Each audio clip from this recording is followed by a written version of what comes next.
merupakan salah satu fauna yang dilindungi karena populasinya yang terancam punah. Meski jumlah populasi penyu sulit diukur, keberadaan penyu betina dewasa yang datang ke darat untuk mencari sarang dan bertelur di pinggir pantai diperkirakan berkurang.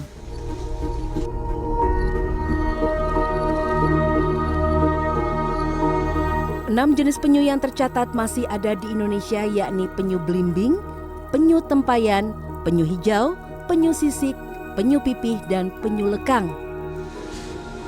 Meski demikian, keberadaan penyu-penyu ini bukan tanpa ancaman.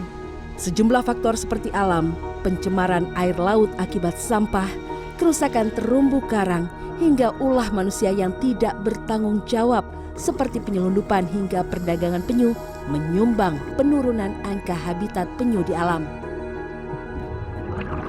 Data Balai Konservasi Sumber Daya Alam BKSDA Provinsi Bali, sejak 2021 hingga 2023, jumlah kasus penyelundupan penyu untuk kepentingan komersial terus meningkat. Tahun 2021, kasus penyelundupan penyu terjadi di wilayah hukum Kepolisian Jembrana dan Polda Bali sebanyak 14 ekor. Di tahun 2022, kasus penyelundupan penyu naik menjadi 61 ekor. Sementara hingga bulan Mei 2023, kasusnya kembali meningkat sebanyak 82 ekor penyu. Penyu hijau ini ternyata, mohon maaf ini sebelumnya, menjadi bagian dari konsumsi namanya lawar penyu. Kenapa kok jenis penyu hijau? Karena hanya penyu hijau yang enak dimakan. Penyu hijau ini 4 tahun terakhir sudah tidak pernah terlihat mendarat di Provinsi Bali untuk bertelur. Artinya apa? Artinya penyu-penyu yang ada di Bali, yang menjadi kasus hukum yang di Bali, itu tidak ditangkap di perairan Bali. Tidak saja akibat ulah manusia, penyu masih harus berjuang hidup bahkan saat masih berupa telur dan menetas menjadi tukik. Predator seperti anjing yang kerap memakan telur penyu di pantai atau predator ikan besar di dalam lautan pun turut menjadi ancaman punahnya habitat penyu. Di Bali tidak semua pantai menjadi lokasi peneluran penyu. Pantai yang jauh dari kebisingan, cahaya lampu dan pembangunan dipastikan menjadi lokasi favorit penyu bertelur. Untuk itulah intervensi manusia diperlukan. Salah satunya dengan melibatkan kelompok masyarakat yang tinggal di pinggir-pinggir pantai. Kelompok ini melakukan kegiatan konservasi hingga penangkaran sebagai upaya membantu keberlangsungan ekosistem penyu. Kelompok penangkaran penyu di pantai Watu Klotok Desa Tojan, Klungkung, Bali ini misalnya. Penangkaran yang berdiri sejak 3 tahun lalu ini memiliki 4 kolam penampungan, termasuk lokasi penetasan semi alami, berisikan ribuan telur penyu dari penyelamatan warga di berbagai daerah di kawasan Klungkungan hingga Karangasem. Upaya konservasi ini berbuah manis. Ribuan telur penyu dan tukik berhasil ditetaskan dan dilepas kembali di laut.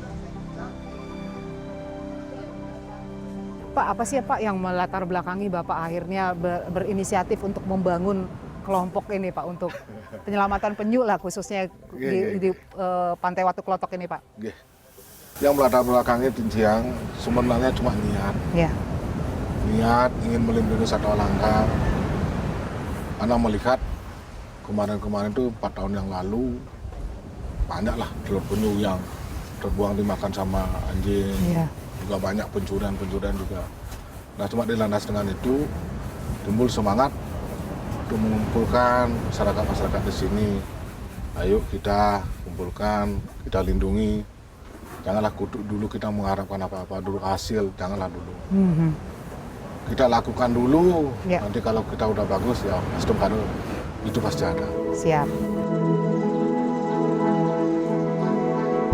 Saat ini ada 21 kelompok konservasi pelestarian penyu bekerja sama dengan BKSDA Bali yang tersebar di seluruh Bali. Kelompok konservasi ini dibekali pengetahuan tentang penyelamatan telur penyu, pembuatan sarang telur semi alami, perawatan tukik hingga saat dilepas ke alam. Selain menjadi garda terdepan penyelamatan masa depan penyu, konservasi penyu juga dipakai untuk penangkaran penyu hasil sitaan, tempat pengobatan, hingga fungsi edukasi tentang pentingnya menjaga habitat penyu di alam.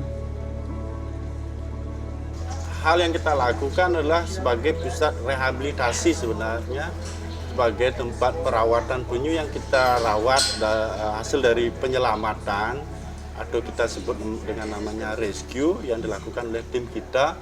Kemudian, dari proses rehabilitasi ini kita juga ada beberapa kerjasama dengan tim teman-teman dari Universitas Udayana untuk penanganan secara medis. Selain untuk rehabilitasi, kita juga memberikan informasi ke warga lokal di sini dengan cara mengedukasi mereka. Tidak hanya mengedukasi warga lokal, kita juga mengundang teman-teman dari universitas lain untuk sebagai tempat magang atau belajar tentang penyu. Meski hidup dan besar di dalam lautan, realitasnya awal kehidupan penyu tetap di daratan dan terhubung dengan manusia. Untuk itu, kesadaran manusia menjaga habitat penyu terus dijaga agar penyu bisa tetap hidup. Ayu Ngurah Dewi, Kartika Widowati, Bali.